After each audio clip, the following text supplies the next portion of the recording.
You want to hear something crazy? My hospital is laying off CNAs.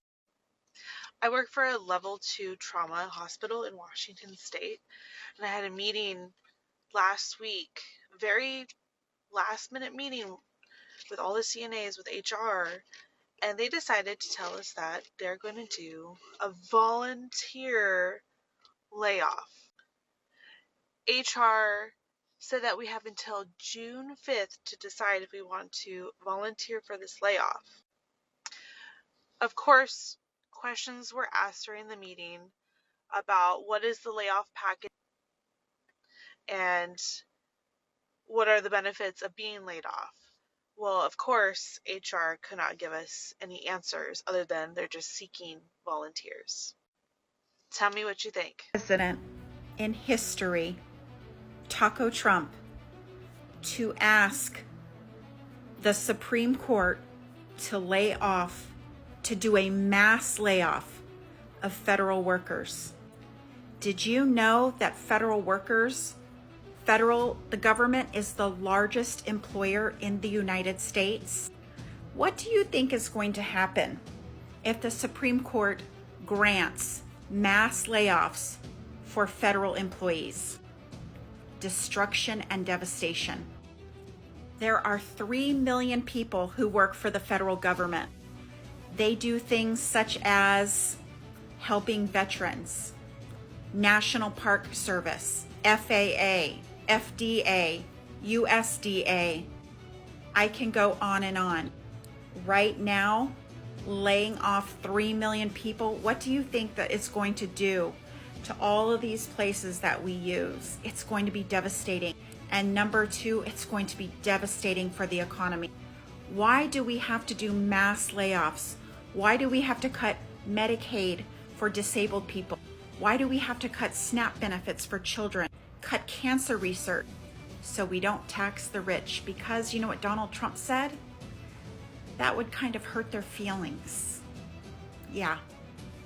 He doesn't care about anybody but himself and getting rich and his rich friends. Tell me I'm wrong. Ladies and gentlemen, welcome back to Sparkle's show, the only place where satire, socio-political shade, and jaw-dropped reality all sit down for brunch. Buckle up, America, because today we're talking about Trump and layoffs. Not 200 workers, not 20,000 workers. We are talking 200,000 workers being ushered to the parking lot with a cardboard box and a stress ulcer. You heard that right.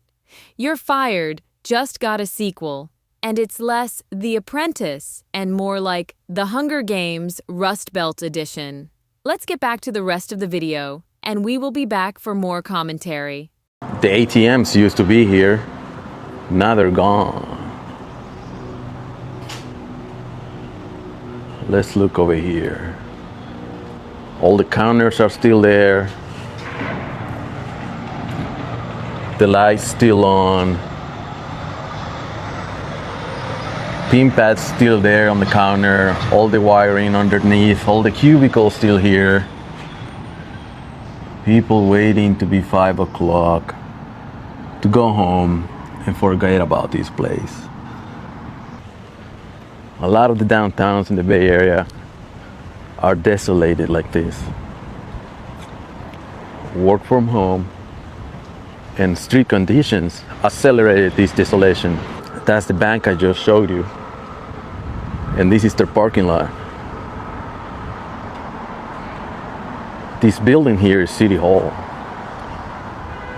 And I don't see any activity around here. Castro Street used to be vibrant with lots of shops. Some are still open, but a lot of them have closed. And as you can see, there's a lack of foot traffic. This place is pretty much desolated.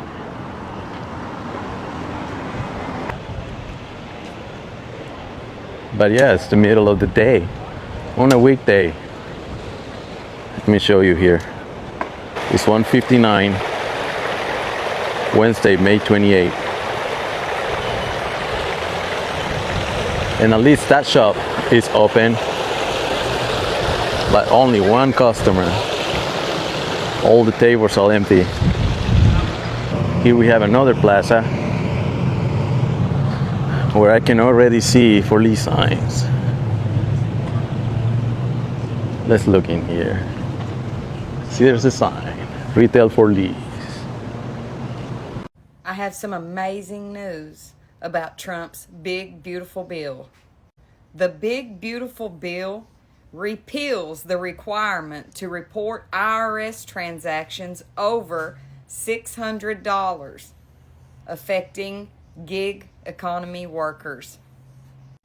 Have you guys heard about the USDA employee and 5 other people that have been charged in a multi-million-dollar food stamp fraud and bribery scheme? Have you heard about that?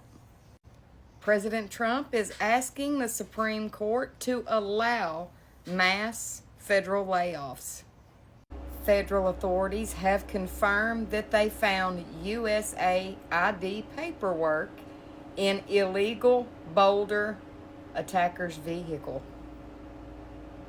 I'm sure there's nothing suspicious about that at all.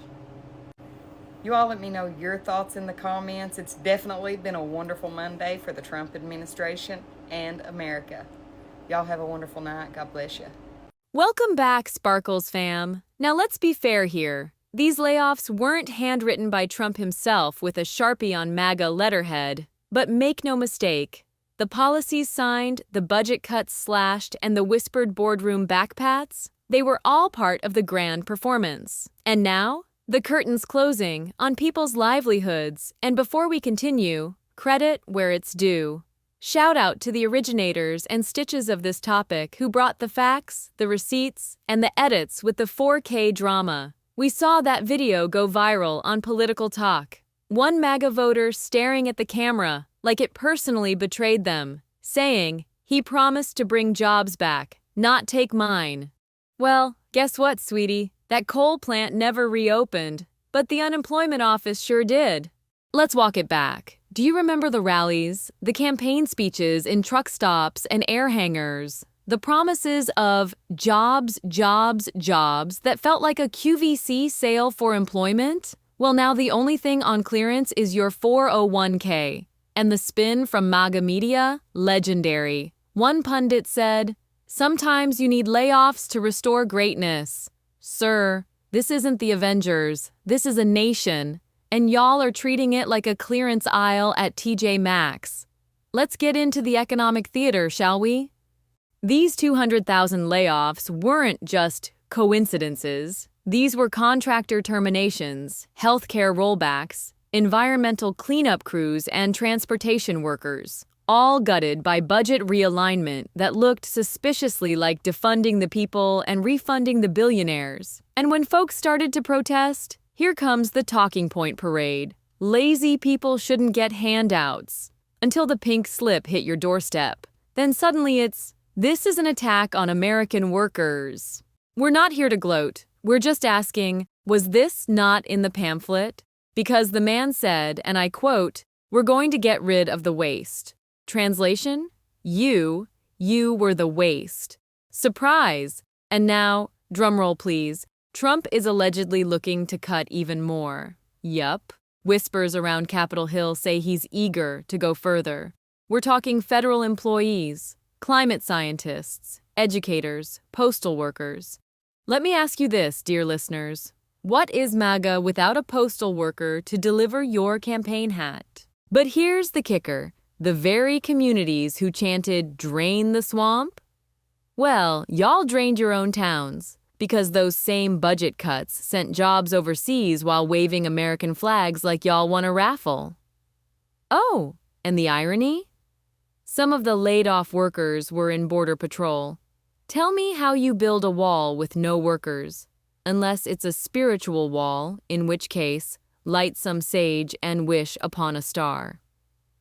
Let's not forget the Stitch video that broke the internet. A woman said, "I voted for him twice. I thought he was for the working class. Turns out we were the class getting worked." Oop. So, Sparkle Nation, here's your satirical sermon for the day. Don't say we didn't warn you. You gambled on a billionaire to fight for the working class. That's like hiring a shark to watch your goldfish. And now? Trump is laying off 200,000 workers and reportedly begging to lay off more. He doesn't want to make America great again. He wants to make privatization profitable again. MAGA voters, you didn't get stabbed in the back. You got hugged by the front, with scissors in hand. Thanks for tuning in to Sparkle's show, where we bring the drama, the facts, and the satire your timeline accidentally needed. Remember to thank the originators and stitches who keep the truth flowing. Comment what you think. I read everyone. And if you're watching till now, drop a tornado emoji in the comments. Until next time, stay sparkly, stay satirical, and remember, layoffs may be temporary, but internet receipts, they're forever.